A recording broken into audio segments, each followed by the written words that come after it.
Now, where do you even start when you're talking about the 400 years that God was quiet? Was he just angry and pouting during that time? Was he sullen and pulling away? And actually, no.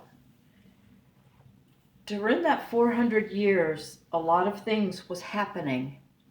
Though he was silent, he wanted the people to prepare and be studying so they would recognize him when he came. Okay. Where do you even start? Okay, this is so amazing. The only time that his Shekinah glory, his indwelling presence, lived here was,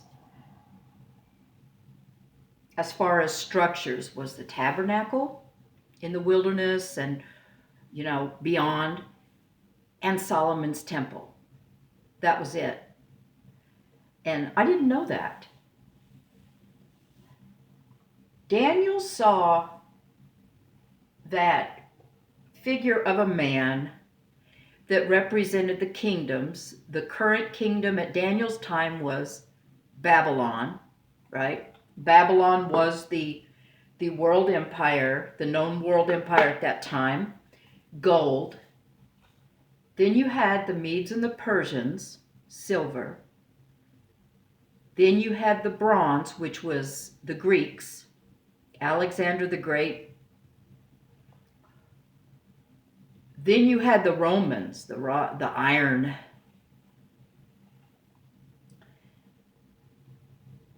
During the time before their Babylonian exile, not all Jews, I like everything to just be uniform and clear to understand, but the reality is there's always a remnant left there.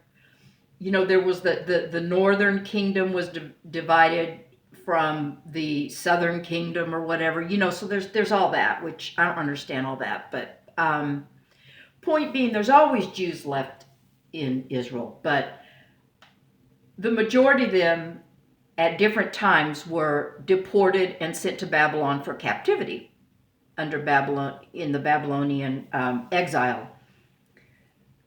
And of course, this was for all of their sins, not obeying him on the 7th year Shemitahs. 70 of those 7-year periods is 490 years. He'd given them 490 years, and he said, you're going to pay me back those 70 years, and the land will rest. For 70 years, I will make it rest. Okay, so suffice it to say, they'd fallen away and their sins were many. And I don't know what all those sins were, but they were there. And here's the point I want to make, though. Before they were taken into exile, before Nebuchadnezzar initially came in and sieged Jerusalem, and then, even 10 years later, then burnt down the temple, destroyed everything, took the rest of the goods back to Babylon. Before that time, Ezekiel witnesses the Shekinah glory leaving Solomon's temple. That's what I wanted to say. The glory before their Babylonian captivity, before a huge amount of the Jews went into captivity, into Babylon as their judgment, he left already. He left. Ezekiel witnessed him leaving. Remember, he resided in the Holy of Holies, in the tabernacle, which was kind of the mobile tent, and then in the first temple, which was the most beautiful and the largest. It was never the same, ever again. After Nebuchadnezzar destroyed that, Solomon's temple was never the same. And he lived in the Holy of Holies in the Ark of the Covenant in Solomon's temple. Before everything came down with the Babylonians, God left.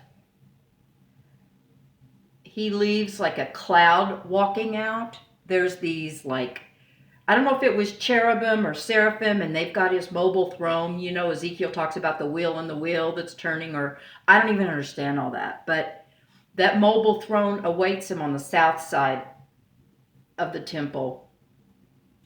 And then I guess meets him at the east, at the entrance at the gate or whatever. But his presence leaves. The interesting thing is the path his presence takes is to the Mount of Olives. And then he's gone. This is really important because he retraces his steps. I don't understand. I am not a teacher. I am not a scholar. Okay? I'm just learning this, and it's very imperfect. But I just know there's something to understanding his heart in this. Once he left before Babylonian exile, which really, aside from earlier years in, when their lives were preserved actually in Egypt, during the time of the famines and all that, this was the first established kingdom. They were their own, I guess you kind of say, sovereign kingdom. They had a temple. They had a king. You know what I mean? They were established. His glory, his Shekinah indwelling left before all this went down. He left. He literally goes out the east gate.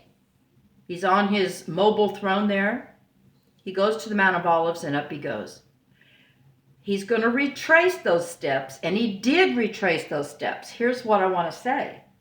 He never came back. Even after Babylonian exile, when the majority began to return, when, the Ezra and Nehemiah thing, it took years, but they rebuilt the temple, they rebuilt the wall, I think they began to establish the sacrifices again. They'd gotten rid of the idolatry, but there were still other problems, okay? And Malachi mentions those problems at the very end before the 400 silent years. The point is, it was never the same. His glory was never there. And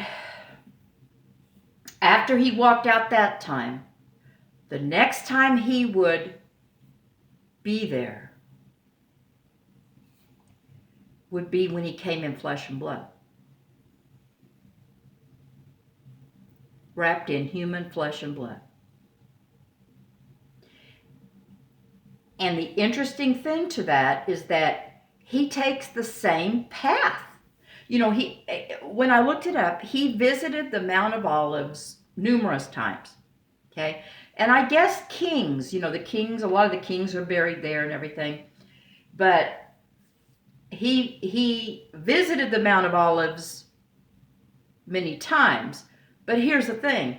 When he descends down again, what we're waiting for, he will descend down on the Mount of Olives. He'll take the same trail back. I looked up this deal and it said March, his last week of his life, he visited the Mount of Olives 3 times. Of course, there's the number 3. There goes my phone. He visited the Mount of Olives 3 times his last week of his life on this earth. The first time was riding the donkey, when he rode up toward the Mount of Olives and wept over Jerusalem. The second time was when he stood on the Mount of Olives, giving the Olivet Discourse, which described what would be happening in the end times in the later days, in times of his return. And the third time, the last time, was when he wept, when he sweated blood out of the incredible agony knowing what was ahead of him in the Garden of Gethsemane, which is there on the Mount of Olives, or known as Olivet, whatever. 3 times. The first time he wept, the second time he spoke of the times to come, and the third time was his agony when he dropped blood. He was in such a state of stress that his vessels, popped. The point being that, wow, Mount of Olives means a lot to him. He retraces the steps. On March 31st, it said he went in, and that's when one of the accounts where he goes and turns over the tables and has a fit in the temple. You've made this a business, a corporation, a den of thieves. My house is to be a house of prayer. And he showed his righteous indignation that day. April the 2nd was his last visit to the temple. And that's when he was confronted by the chief priests and all of that, right? And that was his last time out. And interestingly enough, what did he do? He walks out the eastern entrance there to the Mount of Olives to give the Olivet discourse about the end times. You see that trail? It's the same walking trail. Again, back and forth. Mount of Olives, temple, Mount of Olives, temple. That's you know what I'm saying? Okay, and I think when he ascended up, he might have been on the Mount of Olives. I'd have to look that up. I'm not sure. I'm just saying his Shekinah glory from the Ark of the Covenant left in his mobile throne with those angels, and he left. And by the way, when he left, when Ezekiel witnessed his glory leaving, which I think that's known as like Ichabod or whatever, the glory is left. When Ezekiel witnessed that, Ezekiel witnessed a man in linens gathering up coals from the between the seraphim or whatever. I don't understand all that, but he spread it on Jerusalem. It was a sign of judgment. Okay, and then he left. And even though they rebuilt the temple, etc., etc., etc., it would not be until Jesus came onto this earth that he would go in there again. And the temple was rebuilt even during the 400 silent years. It would get kind of damaged and this and that by this and that, and then rebuilt. So it was rebuilt like, I don't know, I think it's like 6 times, not rebuilt from ground up, but repaired, rebuilt, it was changed. In Herod's time, they had, they added on, whatever. So, something very interesting. Got to watch the time here because there's so much. So I'm bringing out the familiar pathway of Temple, Mount of Olives. His presence in the temple, and then he's gone. And then his presence on this earth. Okay. And that 400 years, things were happening in those quiet 400 years. Basically, the last prophet that spoke was Malachi. And some of the things that were happening at that time was they were mistreating their wives. They were marrying pagan wives. Let's see, what else was happening? There were several things happening at the time of Malachi. This is, of course, after Babylonian exile. This was the time where the Medes and the Persians were ruling. This was the time that Cyrus, who was prophesied in Scripture, I think by Isaiah, this is the time that Cyrus allowed the Jews to leave and to begin to rebuild the temple, get their lives together back in Jerusalem, etc., etc., etc. This was the time of Malachi. But the point is, it was never the same. Something I read said that the Jews were no longer shepherds, they were merchants. And that made me think of a scripture where he talks about some people are just hirelings. You have shepherds and you have hirelings. A shepherd cares for the sheep. A hireling's just doing his job, but halfway probably isn't even emotionally invested in it, okay? And something I wanted to bring out is that that's what eventually kind of happened to the priesthood. When they were in exile, when they were in Babylonian exile, I think they sort of kept some of their traditions and teachings, and I think that's when they kind of started having differing places of worship, like synagogues and things like that. They did not do sacrifices. They sort of substituted sacrifices with prayer, okay, during that time of exile. And then, of course, once they came back to the temple and rebuilt it and all that, then they reestablished that, but it wasn't the same. And what I want to say is that after the Medes and the Persians, which the Medes and the Persians were pretty good to them, it wasn't too bad to them, and the majority of them had returned back to Israel, and they were rebuilding the temple, etc., etc., etc. Some of them chose to stay in Babylon.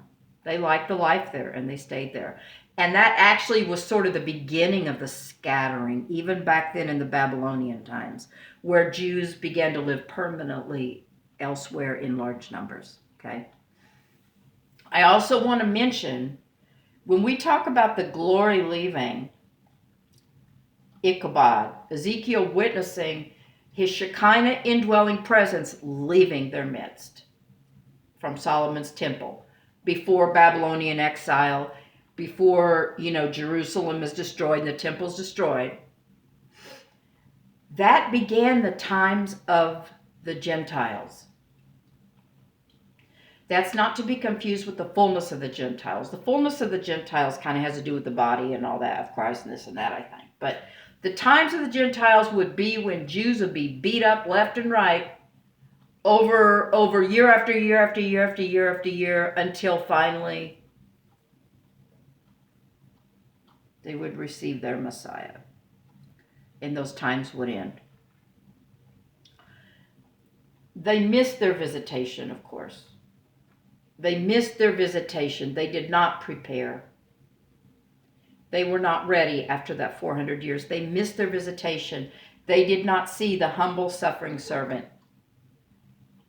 that came wrapped in human flesh for them. They were expecting the knight in shining armor. And they were politically motivated. They wanted Rome to be overthrown. They wanted to be out of the iron grip of Rome, of the Romans, okay? That's not what his purpose was at that time. Okay, so the times of the Gentiles, which is, let's just say, bad for the Jews, started with Babylonian exile. God's already left the place. They return, they rebuild the temple, Ezra, Nehemiah, all that.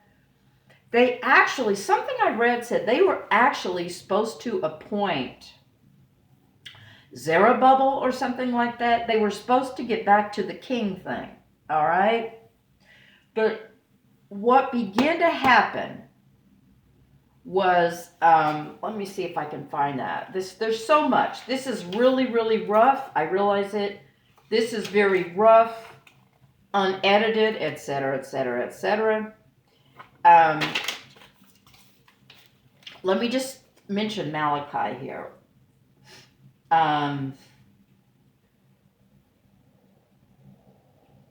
Malachi's warnings kind of came around 430 BC, before the 400-year quiet time, right?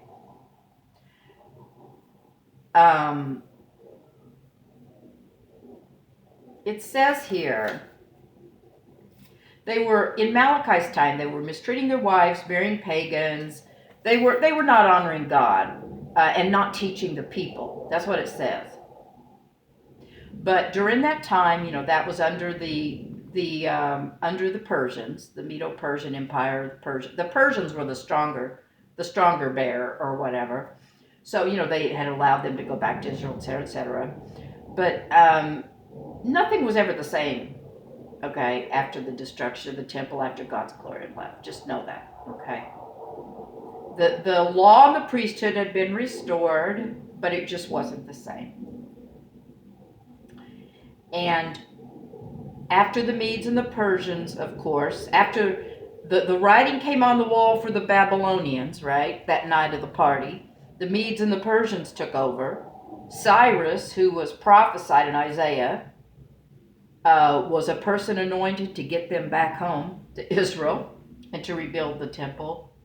Then, of course, after that came the Greeks. It says here in 333 BC, Israel fell to the Greeks. And the Greeks weren't that bad to them, it says. They were generally kind of treated well, well adopted, whatever. The Jews began to, during this would have been during the 400, some of that 400-year time frame before the Romans conquered the Greeks. The Jews began to, let's just say they kind of began to relax and get a little more liberal. They started speaking Greek, taking on their customs and manners, etc., etc. That sort of thing. It is said, that means it is tradition. It is said that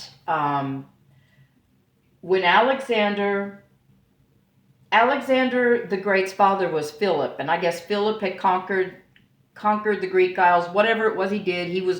His little kingdom was getting bigger, and Alexander, his son, came into power at the age of 20, and I guess at some point he went to Jerusalem. The story is that he went to Jerusalem, and there was this really, really good high priest named Jaddua or something like that. Hold on here. Let me see what it was.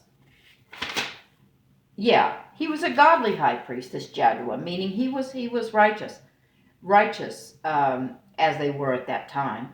He was an old man, and it's said that he met with Alexander the Great outside of the city. This is according to Josephus, I guess. And he shows Alexander the Great the writings of Daniel, which were predictions about the Greek Empire, that the Greeks would become an empire and rule, that they would defeat the Medes and the Persians. And the story is that Alexander the Great was so overwhelmed by this that he promised to save Jerusalem from siege, okay? So this is the story, okay? Anyway, as we know, that prophetic word from Daniel did come to pass. The silver empire of the Medes and the Persians being the strong ones, were conquered by Alexander the Great. And that was then, the Greeks were the rulers of the known world at that time, I guess. They became a huge kingdom, but their kingdom was bronze. Alexander the Great's kingdom was bronze, and it was kind of short-lived. He gained power when he was 20 years old. He died at the age of 33. And I don't know if he's considered kind of, you know how there's types of the Antichrist? I honestly don't know. But he died at the age of 33, drunk. He drunk himself to death because he'd conquered the world and he was bored and didn't know what else to do. Isn't that something? Doesn't that just tell you something right there? He conquered the world and yet he was empty. So there was no successor to his throne because his son had been murdered. And so what they did was his four main generals broke up the known world at that time into 4 sections. 2 of those sections one was under this general Ptolemy, and he had Egypt and North Africa. And then this Seleucus, who had Syria and the northern part of Palestine, whatever. But the point is, I guess these 2 factions, under these 2 generals, fought a lot. And so Palestine ends up being annexed by Egypt, which was this general Ptolemy, okay? And they suffered greatly at his hands. And I guess the tension, they were caught in the middle. What I read is it was like a meat grinder between this general that had Syria and this general that had Egypt and North Africa. And because they were always fighting, maybe like Israel was in the middle of that or something. Okay. So anyway, Palestine was caught in the middle between the king of the north and the king of the south, which Daniel talked about this. That is fulfilled. That was fulfilled during that time, during those quiet 400 years. But that could also be a dual prophetic thing that will also happen again, But that was the king of the north and the king of the south. Syria and Egypt. Ptolemy, this General Ptolemy and General Seleucus or whatever. So, and I guess a guy named H.A. Ironside wrote a book about the 400 silent years, which I think it would be worth reading that book. So this was the time when the Hellenistic Greeks rose up and they really wanted to kind of reform Jewish culture, Anyway, I'm going to stop at that point. But we're talking about the 400 silent years, which is mainly we go from the Silver Empire to the Bronze to the Greeks, okay? And then eventually, of course, the Romans conquer the Greeks. And then years later, not that long later, is when Jesus arrives on the scene. So I'm going to stop there. That's going to be confusing enough. But we're left with the Greek influence, the Hellenists kind of formed the Jews into three parties. The Pharisees, the Sadducees, and the Essenes. And you can see that pattern now. That's what I want to say. The Hebrew nationalists, under this, as a response to this Hellenistic Greek influence, they wanted to preserve Mosaic order. They wanted to. Pharisee means separate.